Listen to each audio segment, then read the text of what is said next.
Welcome back to Heightscast, the podcast of the Heights School. This is Rich Moss with you from the campus of the Heights in Potomac, Maryland. We are here to talk about the education and the formation of young men fully alive in the liberal arts tradition. Thank you so much for listening, and thank you for continuing to share us, our mission, and our vision of education with your friends. We continue to be profoundly grateful. Before we get to today's conversation, just a quick reminder, Convivium is fully subscribed. Thanks to everybody who signed up. Can't wait to hang out with you guys. And then the Art of Teaching Boys Conference in January. Those seats are going fast and almost full. So do consider joining us for Art of Teaching Boys in May. This is a conference for both men and women who want to just explore more about teaching boys and how to do that better. So join us. We'd love to have you. Also, check out the other great things going on in the forum, our Headmaster's Substack, some really great book and movie reviews from Joe Breslin, just a lot of good things happening. So thanks for being with us on this journey. All that aside, I am delighted to welcome back to the podcast, my good friend and colleague, Dan Lively. Welcome back, Dan. Thank you, Rich. Great to be here. And so Dan is Athletic Director of the Heights. You've been in that position since 2010? 09-10 school year. 09-10? Yep, Okay, yep. Cool. And so now kind of closing out the fall season, we're some exciting things underway. We'll just kind of leave it at that without getting into specifics. But don't want to jinx it. But in any event, so not only athletic director now of the school, not only someone who's helped bring a nice, beautiful turf facility to the Heights and new baseball field, and bring the school into this very competitive league, I think in a very successful way. But also in your own right, state champion discus thrower, I want to say, in New Jersey. Oh yeah, is that okay? Yeah. That was my senior year of high school. Okay, so yes, he walks the walk, he talks the talk, he throws the disc. Yeah. So one of the things I love about our back to school nights is that they don't just focus on the routine, how the carpool line works and how homework assignments are submitted. I mean, we try to get to the deeper questions of why we're doing what we're doing. And I think our parents oftentimes, I as parent, find it really educational for myself, not just kind of like, again, what forms to submit, but goodness gracious, how do I live better? After the middle school back to school night this year, I had a few parents come up to me just completely, it wasn't just kind of in friendly conversation as it happens. They said, man, Lively, I feel like he just, he read me the riot act last night, or gosh, I'm going to start working out 3 times a day, or, both husbands and wives talking about just what, I don't know, you got people fired up or at least thinking about their fitness. Right. So we're going to talk about that, particularly what is the role of a school when it comes to the physical formation of young men, because we, as a school, we focus on intellectual, moral, physical, and spiritual. So physical being one of those pillars. How do we do that as a school? What are the lines between the school and the home, and what can be done at home? But before we get to that, I mean, what'd you tell these parents? I have the sense like people went from your talk in Chesterton Hall straight to the weight room and just started doing squats until failure. What'd you tell them? Yeah, it was actually, I think, more motivational for me. It's like, if I say these things, then I have to go and be more consistent with my own exercise. No, it's great. Go. It's a great opportunity I don't actually have a tremendous number of opportunities to talk to a whole group of parents, or a class of parents. We have there's so many back to school nights, and so most of my conversations tend to be individual conversations with parents that may say, hey, how could I help my son in this way? And this is a 6th grade parent opportunity to introduce. It's when we introduce sports here at the school and say, here's a little bit about the logistics.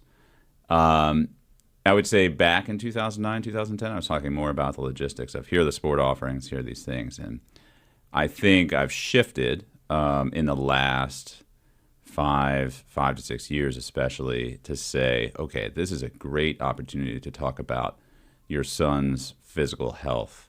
And not just his physical health as a 12-year-old, physical health as what does that look like when he's 30? What does that look like when he's 60? Or hopefully in his 80s or 90s, right?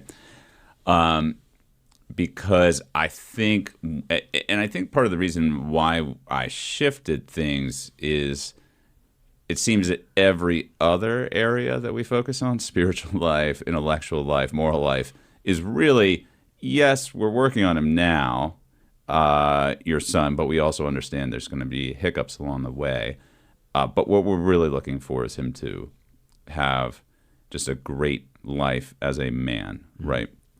Later on in his vocation, most of them probably be married and have children, right? And after they leave the Heights. And I think on the physical side, it seems to me that we were very focused, rightfully so, but just on the athletic development specifically from 6th grade until 12th grade, and then sort of, okay, what happens after that? Mm-hmm. So my goal there is to just put it into, I guess, put the idea out there is to say to the parents, what is the vision for your son in his physical development when he is a 50-year-old man? Do we think about that? I know I wasn't thinking about that when in 2009 for my kids. I was not thinking about my own physical development, and I think it helps to get a little bit older. You get closer to death, and then you start thinking, I should probably start paying attention to some of these things. Other people come to it from health issues, but also to take it a little bit to say is, look, if we're put it on the parents to ask them, look, if you're trying to build a great man, help your son grow into a great man. Sorry, I make it sound like I'm building a robot here, but if you want your son, if we all together are partnering to have a good man of virtue who's intellectually curious, he's successful in his professional life, great husband, great father, don't you look around the society right now and think we need that man to be around and as effective, around for as long as possible and as effective as possible? Mm-hmm. And I think we would all agree, yes, that's very important.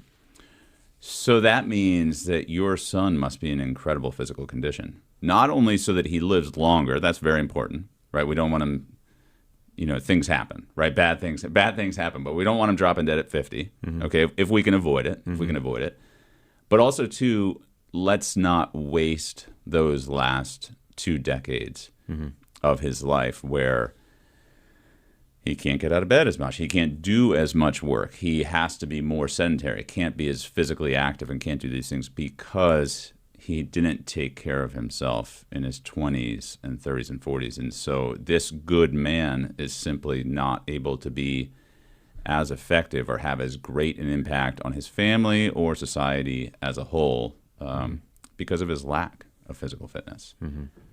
So that's kind of my push for the parents, is to just start thinking about it more than just athletic development and what does he look like as a varsity athlete. Yeah, because that's then I'm thinking, man, it's been a while since I was in the weight room. Right. No, I know we have all those things, and those are good. I think those are good discussions to have in conversations because, when I prepare for it, I have to think to myself, I've neglected something. Yeah, I should probably work on that. And I did. I was like, okay, I got to work on this thing. Yeah. No, this conversation is well timed.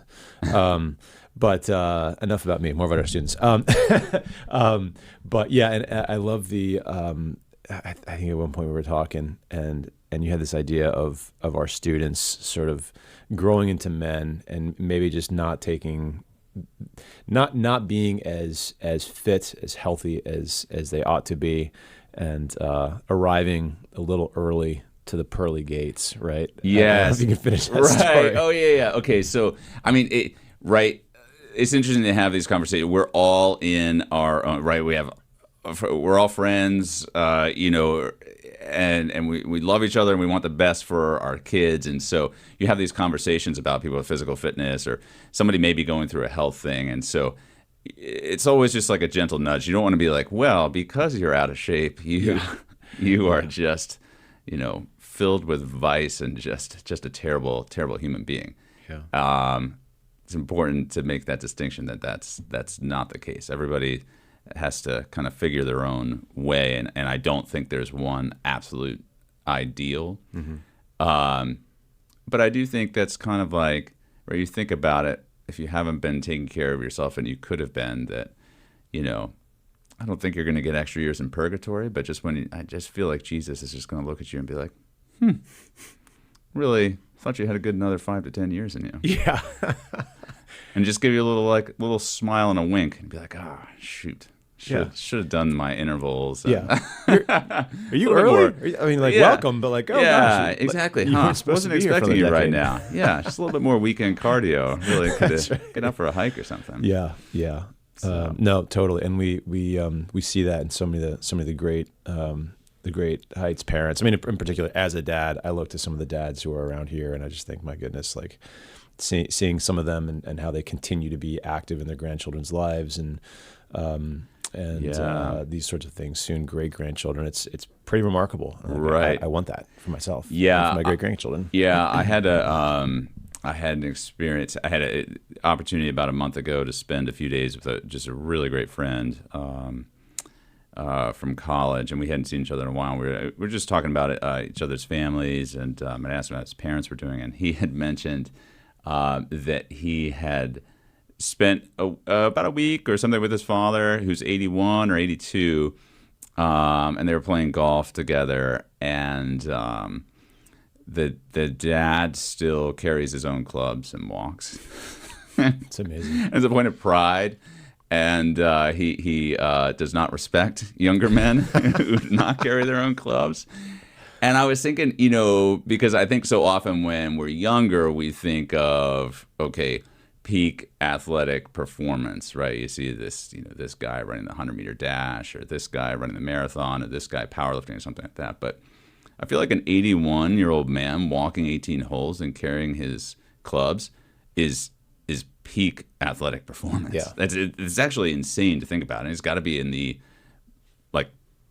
by far above the top 1%. Yes. But that translates into, being able to pick your great-grandchildren up into the air, or, go into the ocean or something like that. We'll probably get into this a little bit later about, just some different things, but we spend a week. We always go up, return to our roots, go to the Jersey Shore in August. Just really God's country. People are salt of the earth up there.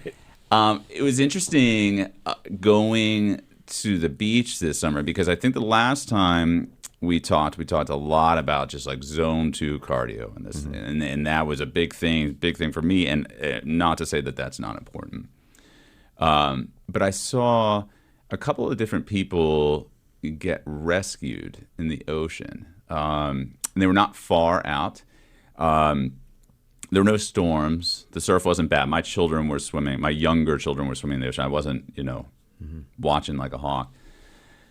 And they were 2 different people that were older, but I would not say old. And I was watching and I was thinking, oh boy, that's sad. That's sad to see, where you could see that they realized they had sort of physical limitations at this point, that they couldn't really safely go swim in the ocean. And one of them was with her grandson. And I was thinking, that, we don't really think about just that moment in the future when we're doing any kind of training or something like that, but how much richer is your life by the fact that you took care of yourself physically and you can still go into the ocean with your grandchildren, or how many other things are out there that we don't really consider. And just your impact to be able to be with your children or your grandchildren or your great-grandchildren or anyone else, right, that you come across. I think I love looking around at that and think to myself, oh boy, I need to be almost more of a zealot so that I can do do these things. Yeah, no, you got to keep us on track. No, that's awesome. And so, I've heard you also talk, and then we'll get more into the specifics of the school and the home and all that stuff. But I also think it's interesting to think more about this concept of health. When I think about being, when I naturally, and maybe it's just, so naturally when I think about health, or at least in the past, and I think when I've thought about health as I project forward in my own life, one of the main considerations is, avoid heart disease, avoid things that will,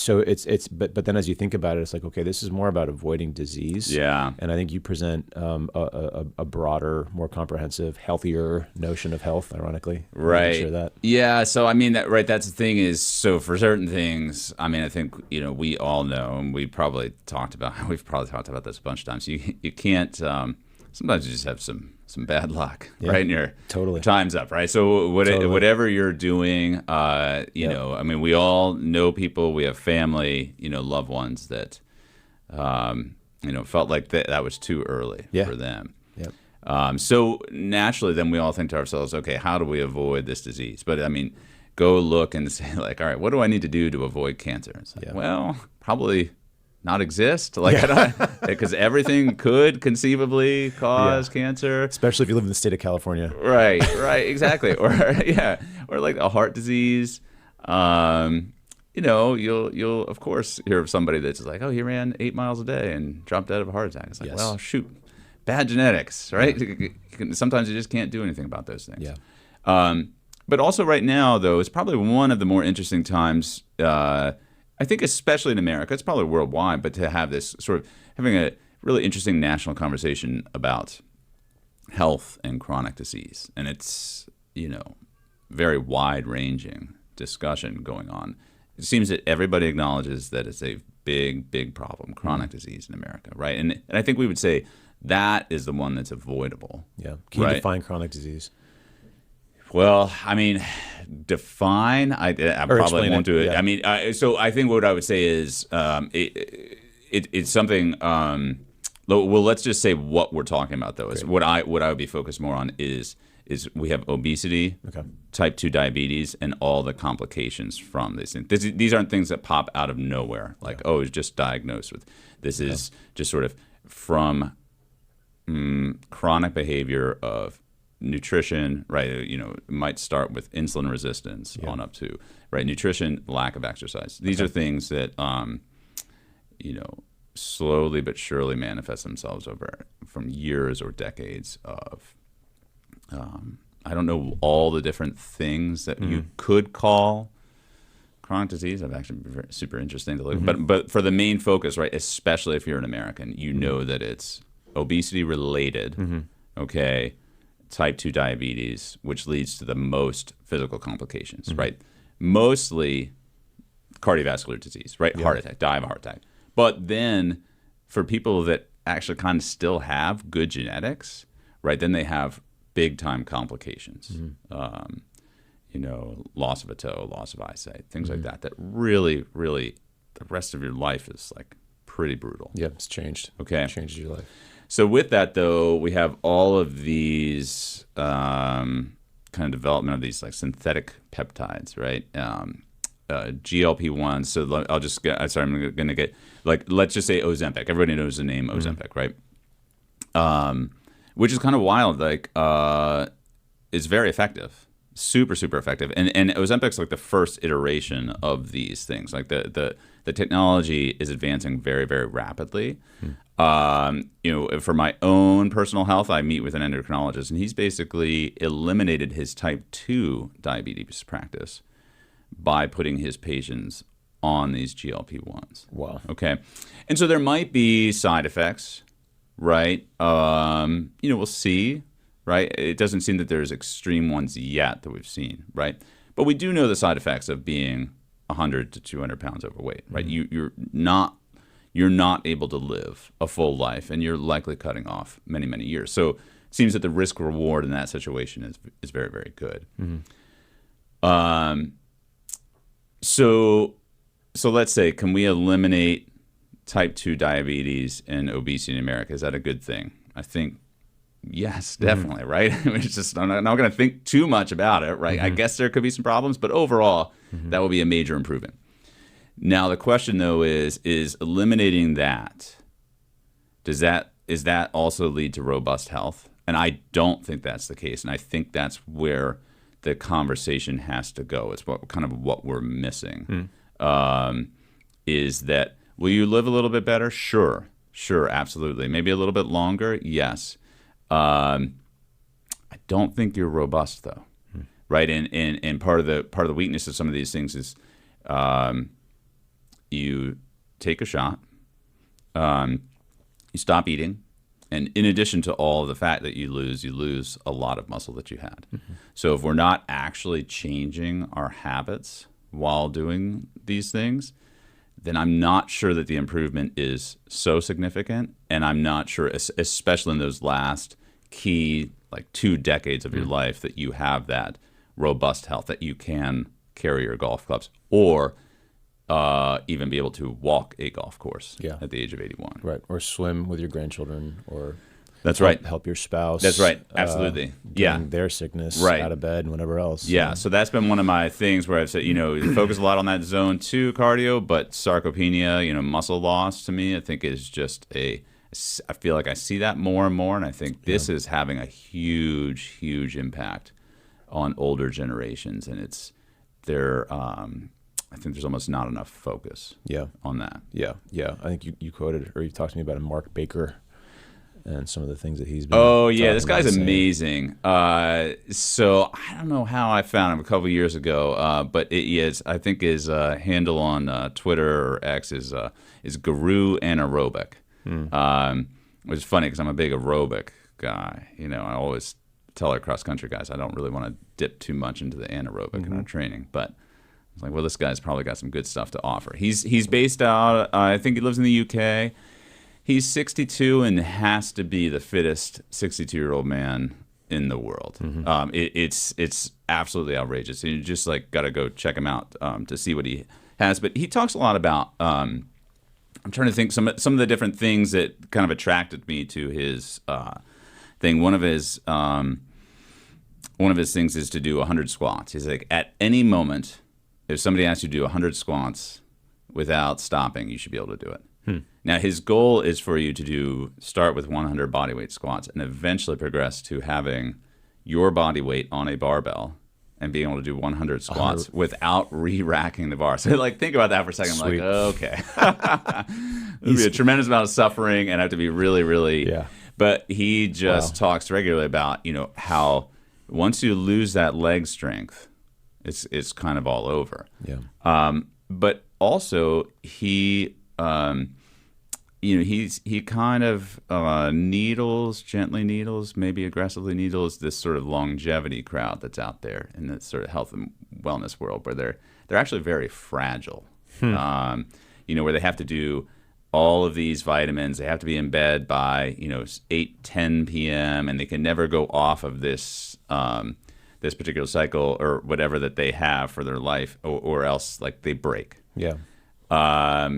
And what he says essentially is you need to get to a level of robust physical fitness and just hold on for as long as possible. So when you hear this longevity guru talking about my biological age, my 40-year-old guy saying my biological age is 25, it's like, can you run a mile in the time that or a 100-meter dash in the time that you could when you're 25? It's like, I doubt it. Mm-hmm. That would be more indicative of an improved biological age.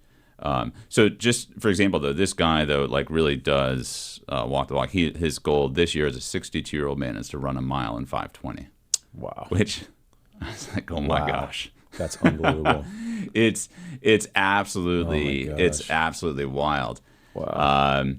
And so, I think he's probably among the most well-rounded approaches is just to say, look, yes, of course you're going to age, of course you're going to deteriorate, but your job is to get as fit as possible and just delay that deterioration for as long as possible. And, and he's pretty good at reminding people, it's like, look, if you're not taking care of yourself in your 20s and 30s, if you are, you have a hard time jogging, walking upstairs, or if if your legs are weak, once you hit the age of 50, you're going to have more unwell days than well days. Mm-hmm. And so it's essential to try to do something about that right now.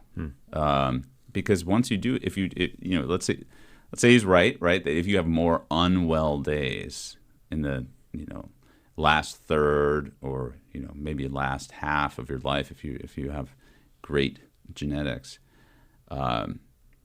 you're just not able to be as good a husband, father, a grandfather, or as effective in your work, or whatever it is, right? We hope you're a good man at the age of 50. Mm-hmm.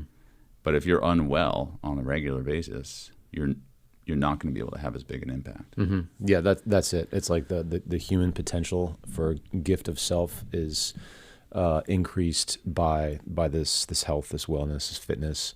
To get down to brass tacks, like these muscles, have muscle, have. You don't have to become Arnold Schwarzenegger about it, or one of these big bodybuilding types. But just the idea, it's important to protect your body's muscle, because that muscle allows you to serve and to offer. All right, so then, awesome. So I'm fired up. I'm fighting the urge to just run to the gym and rack up my body weight and see how many squats I can do. But rather than that, I'll stay and we'll talk. What is the role of a school then? Like, as we think about instilling these habits in the boys, so that when they're in their 40s, they're all doing 100 reps of their body weight back squat. What is our role in that physical formation of the guys? Yeah, that's really interesting, because I think about that a lot, and I also think about the structure of our school day that I don't intend to change, but I wonder if we're doing enough to improve the physical habits of the boys. So I think, all right, what are some of the great things that we have in place is the ability for boys of all ages to play, right? I think we think about our lower school, right? The Valley, the boys are outside playing. They have multiple breaks a day, and they get to wander off in the woods, and that is awesome. It's so good. But don't sleep on the fact that our high school boys at lunchtime are all on the field playing at all times. Now, it's a pain, because I got to check the field and who left, water bottles and sweatshirts, right? Because you're never going to need that sweatshirt again. So definitely leave it on the field. And right. But yesterday, it's a beautiful fall day. I think there were 120 kids in the high school on the field playing. When I was in high school, you were not allowed to leave. You could be in the cafeteria or the library during your free periods. There was no play. Yeah. So the opportunity for the boys to move around, play football, play soccer, the kickball's huge here, all these different things, just to move around and to realize this is just naturally what a human being should do. Yeah. Run and jump and throw and just have fun outside in the sunshine. That's awesome. Yeah. So on the sports side of things, right, that's the next thing is 6 through 12, you would have a daily sports practice. And that's much more focused training than, say, you would have. The hard part is, right, as we go, most athletes do not play sports in college. Or we, kind of love to talk about the opportunity to play college sports. But the reality is 90% will be finished, right? Yeah. And so the question is, how do we, and this is what I wrestle with a lot, how do we hopefully establish enough good habits for the boys from the play during the day and then the actual training in the afternoons to then, when we're 18 and we stop all of our sports practices, then what do we do? Mm-hmm. Do we stop and sit, gain a lot of weight, enjoy the freedom of college life without actually moving our bodies? And so far, I've been pretty pleased to see, I think in the last few years, what I see is a lot of high school guys will play, or guys going into college will either play club sports, very actively involved in intramurals. And I think where we've made the best change is when we built a new weight room a number of years ago. Mm-hmm. We've got a great guy, Bill James, in the weight room, who seems to have, I don't know how, gotten, and I think with the help of the other coaches, gotten so many more guys lifting weights, wanting to get strong. We do introduce it in 7th and 8th grade. And it captures a boy that may not be just an athlete. There's plenty of athlete, that identify as an athlete, but there's lots of guys who are just like, no, I want to be physically fit because I want to do ROTC in college, or I love the feeling of being strong and fit. And I think any way that you can promote those additional things is outside of the particular sports practice, where the boy just says, well, I find this always interesting is when we have a half day on a Friday. We don't have too many of those. The number of boys that come down at 12:05 and instead of walking to the mall, they're like, "What? The weight room's not open?" It's like, the faculty, we've got to do a workshop. So there's not, and that's a lot of boys there. But to me, that's a great thing to see. I would also say just class trips. What I see is we're still outdoors, going and kind of enjoying the beauty of this area. It's like going for a hike. Like a hike outside is amazing. Yeah. And you got to make sure that's something that you do regularly and enjoy that. So I think there's an appreciation of nature that kind of keeps going through. Like a junior trip that we do, it's pretty much outdoors the whole time. Yeah. In beautiful areas. Yeah. And it's intense. Yes. We sleep inside, thankfully. But it's all outside in beautiful areas, just doing, physical exercises, moving our bodies as God intended. Yep, that's right. Running, canoeing, and Yeah. swimming across a lot of open water. That's right. It is. It's an awesome trip.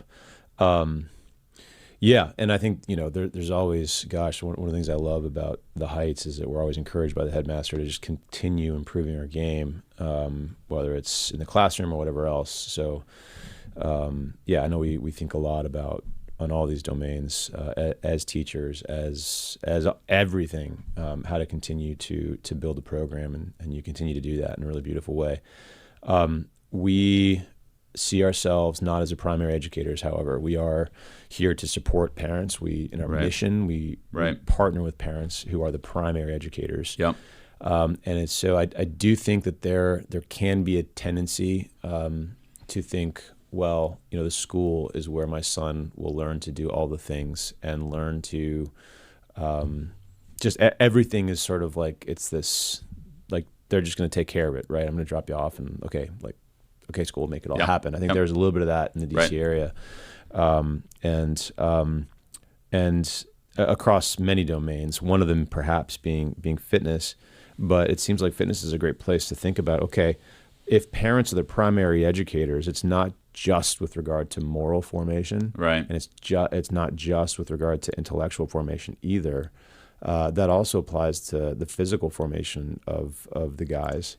So, I mean, what isn't the role of the school? Or I guess put differently, like what should parents be doing as the primary educator of your child, and education including a physical component?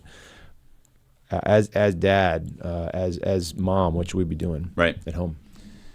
So I gave 3 particular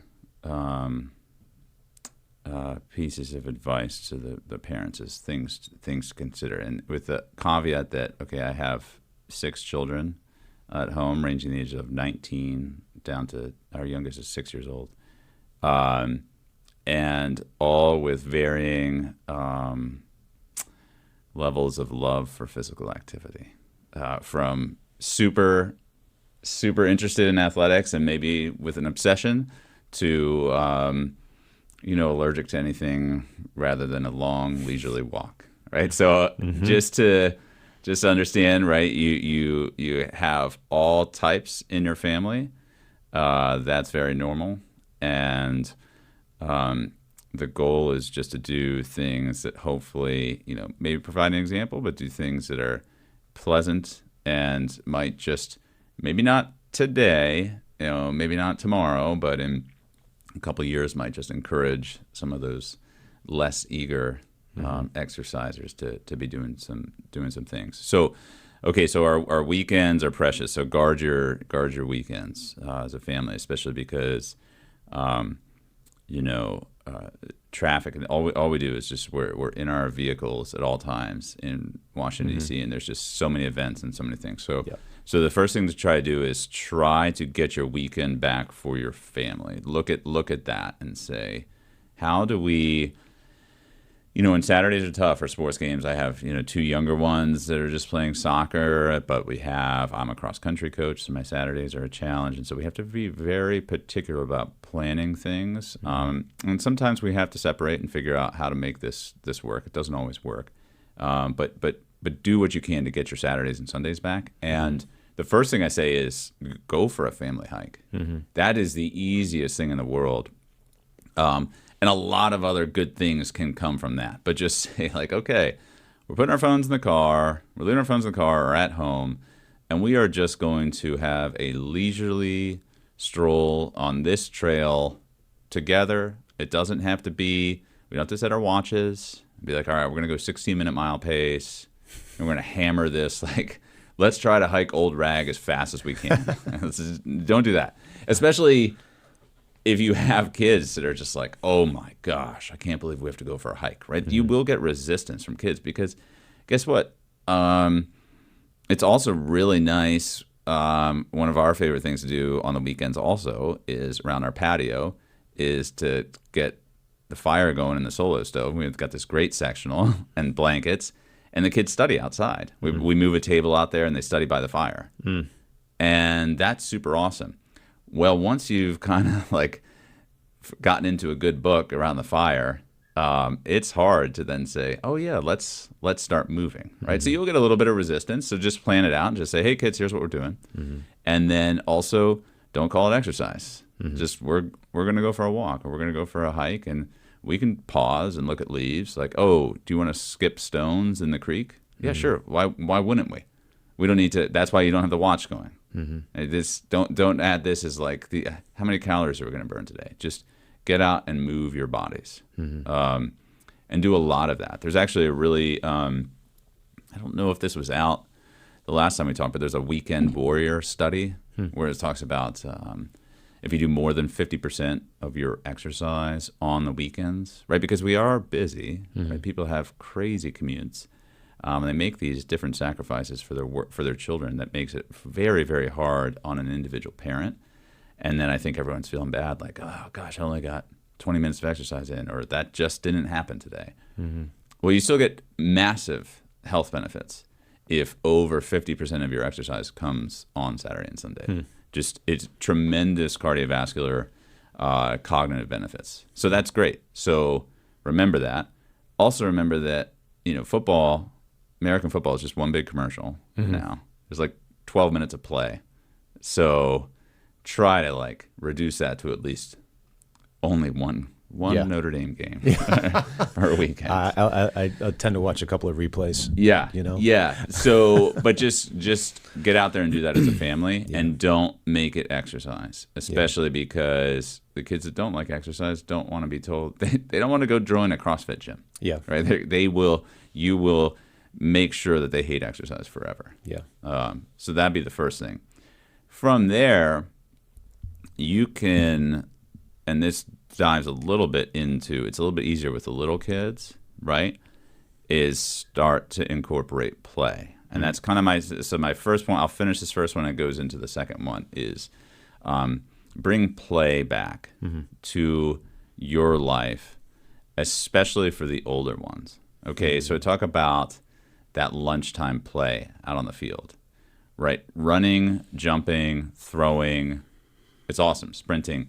These are things that once you hit like the age of 30, you kind of stop doing, right? So my two younger ones are so the 8-year-old daughter, my 8-year-old daughter Dove, she loves to she'll play any game. And my 6-year-old son Ransom, he's a little bit more, he's pretty athletic, but then he can also just be, just want to sit and do stuff. But he's up for a game. So I was like, well, how do we get these kids? Why don't we add in some sprints? Like the day we were going to do this hike, and I knew I wasn't going to go for a run that day. And I was like, well, I'm going to add in like some hill sprints. How are we going to do this? And we're going to get, the 12-year-old involved in this. And so we decided to come up with a game called, I think we named it Hunt, Maim, Kill. I don't think it was my idea either. It was one of my children. So, and I was a lion, and at some point it was like chasing down a gazelle in the Serengeti or something, whatever it was. And I wouldn't tell the kids like, okay, I'm gonna chase you at some point. I'm gonna hunt you down and feast, but like I don't know when it's gonna be. So all of a sudden they're like keeping their heads on a swivel, and then they get a little bit far ahead, and then there's an uphill, and then I just take off after them, and they just book it. And eventually, like, the game had to stop because I was like, okay, I'm actually a little tired, and just go and walk with the other family members. But other people get involved in the game. It doesn't have to be that game, right? But all I know is that we did 15 hill sprints in that thing, and nobody thought it was exercise. Or you see that rock that's over there, that the kids want to climb on? Well, guess what? You, dad, or mom should climb on it too. And then you know what you should do? You should jump off of it, okay? And land. And I think about this like a little bit with the play, right? Think about going with your kids to a playground. What do kids love to do at playgrounds? They like to create obstacle courses, and then they want to be timed, okay? Don't just be the timer. Yeah, you can be the timer. You need to participate as well. And think about this, right? How many times recently, and I noticed this for me, and this is something that I decided to start making changes, where your kids are like jumping off things, and maybe you're doing that obstacle course and you're jumping like, ooh, like that's a little high. Like, I hope I don't, my knee, or, it's just like all these different middle-aged men that you're like, oh, you tore your Achilles tendon? How was it? Well, I jumped up in basketball for a rebound and landed and something popped, right? Yeah. So if you've been sedentary, you can't get back into this right away. You have to slowly progress, right? Yeah. Don't go to the track and just start to do hundreds as fast as you can, right? You have to slowly progress. But you can't, as soon as you lose the ability to sprint and jump, you're on the decline. Yeah. Right? This is, you're dying. Slowly. But what's the easiest way to get back into it is play with your children. So it doesn't have to just be on the hike, right? It doesn't have to be at the playground. Play in your home, right? And I told the parents this. I was like, cornhole does not count as play. We're standing still. Upper body strength. Come on. Yeah, exactly. But the somehow or another, this is all my kids. This wasn't me or my wife. Kickball became like a huge thing in our family this summer. I was like, all of our kids are playing kickball, and I was like, I gotta actually do this with them. And I don't play with them all the time, but it's so great because you're not sprinting far, but you want to get to first base, and then some kid throws the ball at your legs, and you got to pop up, jump to try to avoid getting pegged. And you do have to deal with the occasional somebody's too competitive and just like dings the 6-year-old in the head with the ball, oh, and my goodness. All that fun stuff. But it's so fun, and you're helping your kids move in a way that does lead to robust health without it being training and exercise. And I cannot emphasize enough how if your child doesn't love the idea of physical exercise, you taking them to the gym, or you signing up for this like boot camp fitness class, or you're like, hey, you'll love this Peloton coach. Like, no, they won't. They're going to hate it. They're going to hate it. Forever. Exactly. Yeah. So hopefully the play becomes the gateway drug to eventually doing more purposeful, organized activity. But even if it didn't, I would argue that if you're out running up every hill on a hike, or running and jumping off of things, or like climbing a tree, or doing these things, you're probably healthier than a lot of people that you see. I don't even do a gym recently. I joined one this summer just for some extra. And there's a lot of just sitting on machines looking on the phones. There's not actually much exercise happening there. Totally. And I would say if you're out running and jumping and throwing things, you have a way better shot at having robust physical health. Than anyone else out there. Yeah. Oh, absolutely. Yeah. But do it slowly. If you haven't sprinted in a while, jump rope for a little bit. You've got to protect that Achilles tendon. But I think about that a lot. There was a guy. My siblings and I worked at my dad's company when we were in college in the summer. We went to they had like a company picnic, in June or something. They ended work, and we went to that. And there's all these people playing volleyball. And the guy, I saw it with my own eyes, and he was this guy, and he jumped up to like spike a ball, and he landed and fell and crumpled to the ground, tore his ACL. And those things happen all the time. Yeah. Right? And but an injury is a catastrophe like that when you're 50 years old. Right? Because you lose all that time. Number one, you heal much more slowly than a 17-year-old, right? But you have all that time where then you're sedentary, and that's harder and harder to get back into it. So we want to make sure that we're always running and jumping, sprinting and jumping, and don't ever say, let's not be fragile like some of these longevity guys that need everything to be absolutely perfect. I think robust is what we're looking for. I love it. And it seems like also we were talking, maybe this is point 3, but at some point, if you're getting outside, at some point, if you are playing, and then as your kids start to embrace play, for most of them, not all of them, I think you're really good at that. It's just cautioning us, like, listen, some kids it's going to take them longer, so it's a long game. Don't lose patience with kiddos who are just more reluctant athletes. But at some point, if you're outside, if you're playing, your boy hopefully should start to kind of like crank out some push-ups, then some sit-ups, and then maybe he starts to see like, hey, wait, this sleeve's like. They start doing the Uncle Rico thing a little bit. Absolutely. Oh, I do that all the time. Yeah. And so it's like, how should parents relate to that moment? Let's say it's like 14, 15 and all of a sudden it's like, that's right. You hear mention of 6-packs and whatever else. That's right.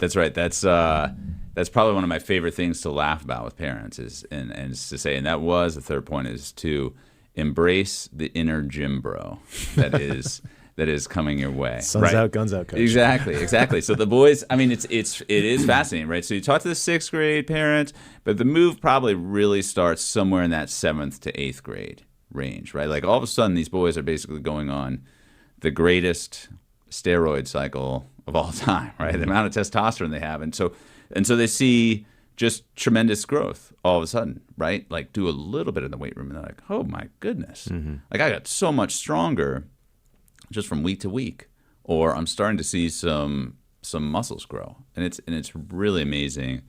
It's incredible for the confidence of the boys, right? Even for the non-athlete, right? That's the thing that I love the most. I think about strength training is for a guy that's just like, I'm not really into sports, but he's strong.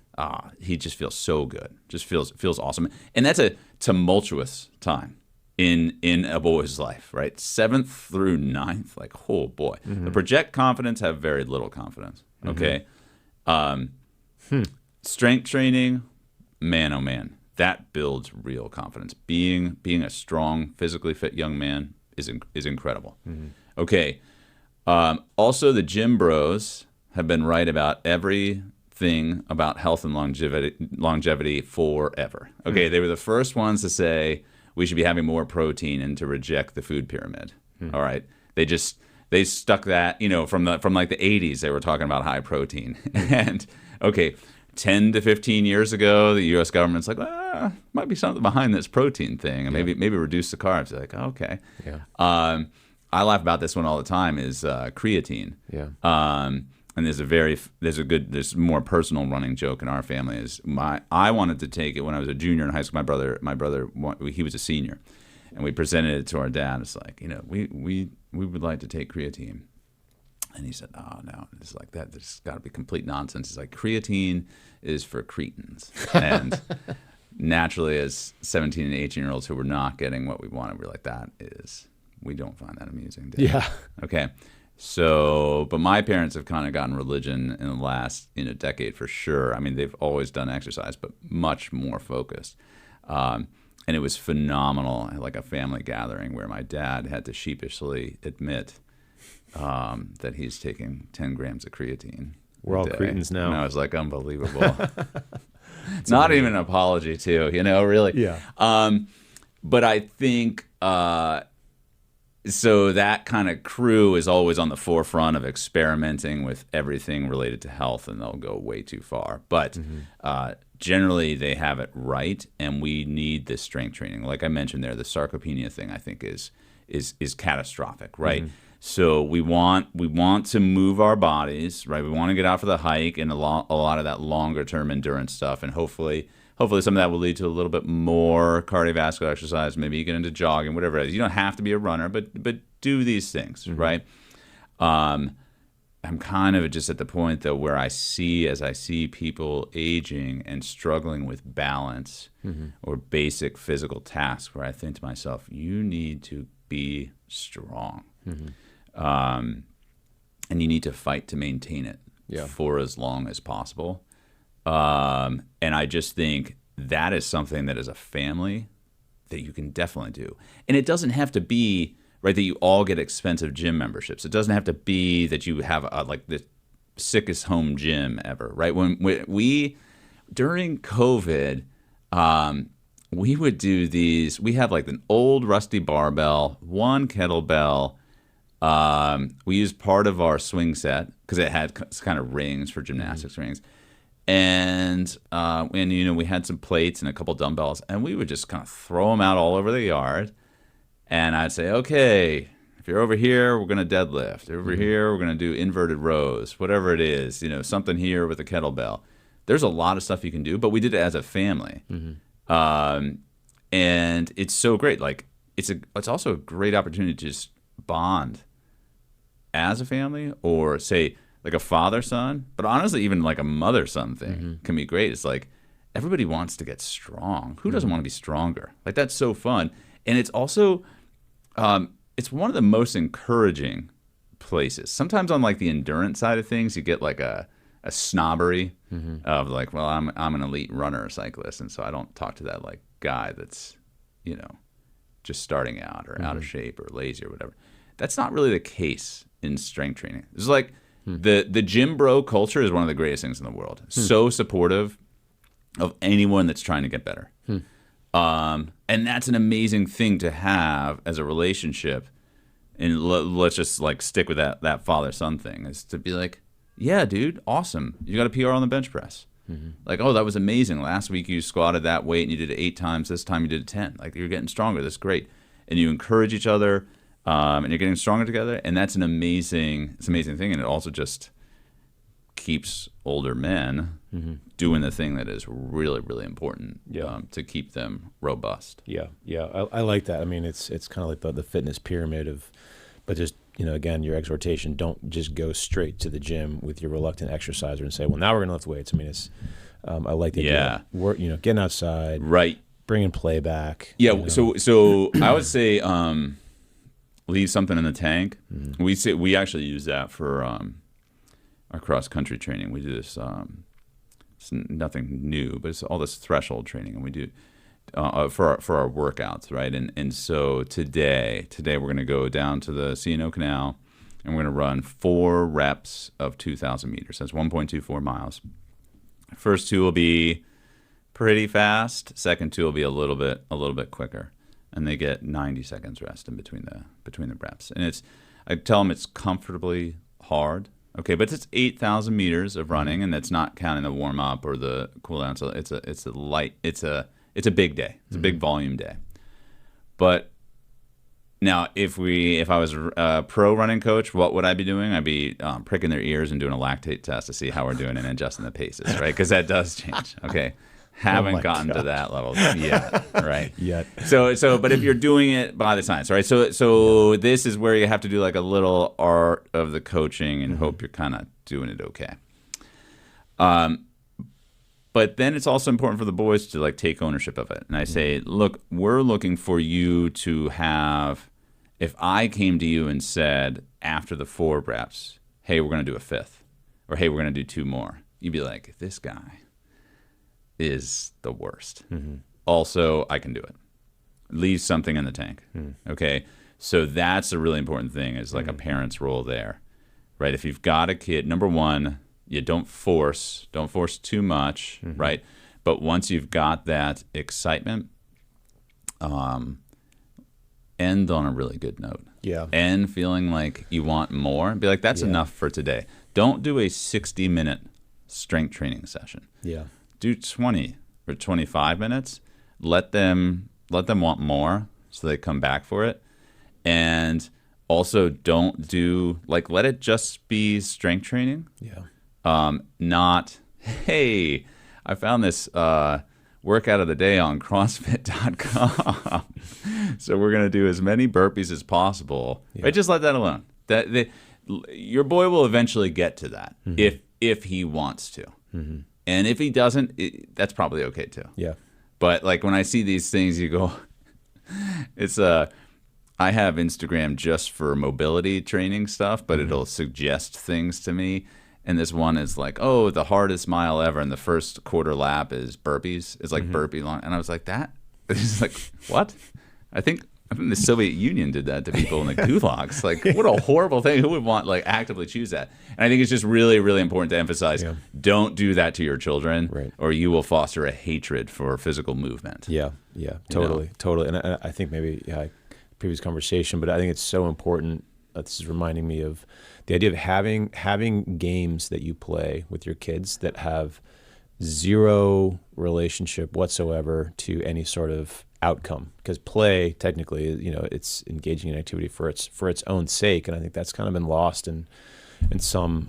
There's a lot of goodness to organized sports at a competitive level. Like, we love that stuff. Certainly. And you're building just an unbelievable program, especially looking at this season with cross country, what you've done, and you continue to do, and soccer and all the rest of it. But I think also really good for parents to just be able to engage and play physical activity, a game for its own sake. So because it's nice that you as a dad, then you don't find yourself subconsciously coaching, and that's hard to do. Like you're playing with the kids, but you're not gonna like coach your kids kickball form or I think it's really good to have things that you can do that they're not related to measurables, or it's not like, well, do this so that other thing. It's just this is a great thing for its own sake. So let's just enjoy it together. Yeah, absolutely.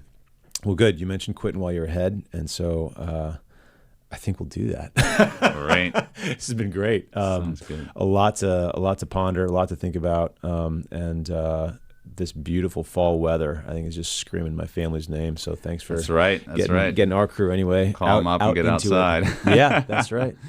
And then maybe we'll see if we can leave some kickballs outside and see what happens.